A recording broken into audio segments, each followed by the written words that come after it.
Time now to get into our unsafe sports.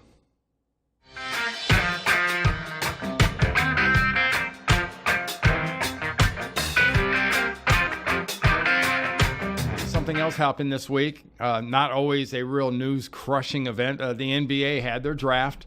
We'll show you just through 1 through 10, and I'll list 10. But honestly, if you're not in the top 5 or 6, you might not even be drafting somebody that's going to be on your team next year, much less somebody that's going to impact you.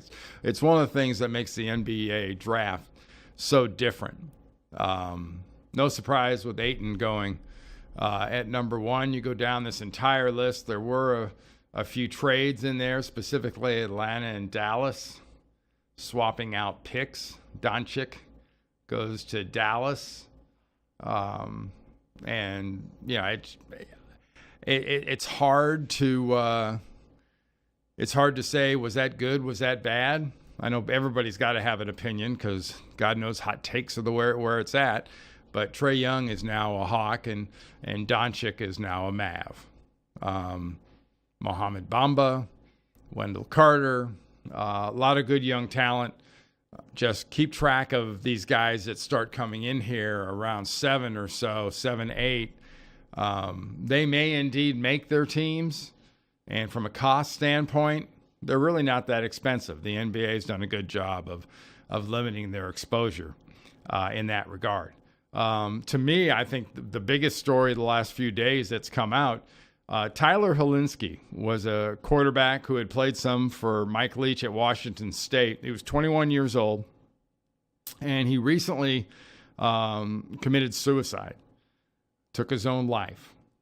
His family approached the Mayo Clinic to study his brain and find out what was going on with their son, if there was any neurodegenerative changes in their son's brain. And they found out that he was diagnosed with stage 1 CTE. The people that tested the brain said he had the brain of a 65-year-old man. Now, this is not a blanket indictment on the game of football, but it is a heads up to parents out there. It is a heads up to people that want to keep saying that young kids, as in 8 to 14, 15 years old, need to be banging their heads all the time.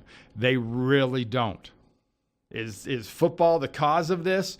No one can tell you that for absolute certain. But we do know that repetitive head blows, along with concussions and things like that, TBIs, do go a long way.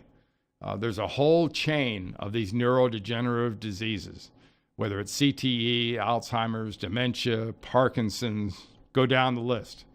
It's terrible. They're tragic. And we have to find the best way to mitigate these things and the best way to diagnose and stop these things. That's it for Unsafe Spaces Sports.